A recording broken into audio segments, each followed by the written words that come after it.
Assalamualaikum warahmatullahi wabarakatuh. Di sini saya akan mereview pertemuan ketiga yaitu bab 2 mengenai tindak pidana atau Strafbar fit atau delik.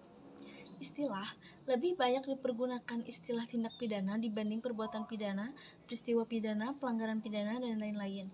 Alasannya yaitu satu, dari segi sosio-yuridis, hampir semua perundang-undangan pidana menggunakan istilah tindak pidana. 2. Semua instansi penegak hukum dan aparat menggunakan istilah tindak pidana. 3. Para mahasiswa mengikuti tradisi atau kebiasaan menggunakan istilah tindak pidana dibanding perbuatan pidana. Contohnya yaitu 1. Undang-Undang Nomor 7 Tahun 1955 tentang tindak pidana ekonomi. 2. Undang-Undang Nomor 35 Tahun 2009 tentang tindak pidana narkotika. 3. Undang-Undang Nomor 20 Tahun 2001 tentang tindak pidana korupsi dan lain-lain. Pengertian tindak pidana merupakan pengertian yuridis yang berbeda dengan istilah kejahatan atau perbuatan jahat. Dilihat dari isinya, terdiri dari perbuatan pidana atau criminal act, pertanggungjawaban pidana atau criminal responsibility atau criminal liability. Terdapat pandangan yang memisahkan pengertian antara perbuatan pidana dan pertanggungjawaban pidana atau dualistis. Pandangan yang menyatukan pengertian pidana dan pertanggungjawaban pidana atau monistis pada akhirnya baik dualistis maupun monistis mempunyai tujuan yang sama yaitu pidana. Unsur-unsur tindak pidana dibagi dua, ada unsur objektif dan unsur subjektif.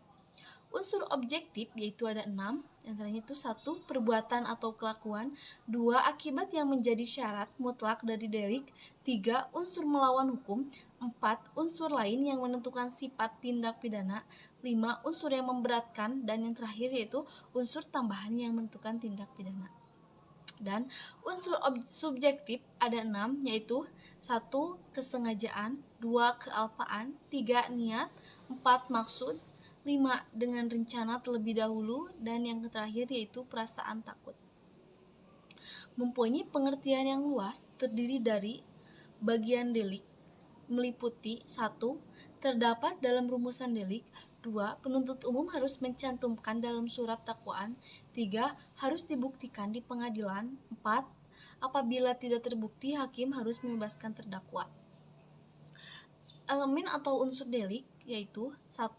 Tidak terdapat dalam rumusan delik, 2. Hal yang dapat dipertanggungjawabkan sesuatu tindakan atau sesuatu akibat terhadap pelakunya terhadap akibat yang timbul, dan hal dapat disalahkannya berdasarkan unsur kesengajaan atau kealpaan. 3. Harus dianggap dan disyaratkan dalam setiap rumusan delik. 4. Penuntut umum tidak perlu mencantumkan dalam surat dakwaan, dan yang terakhir yaitu apabila hakim merasa ragu, maka harus melepaskan tertuduh dari segala tuntutan hukum.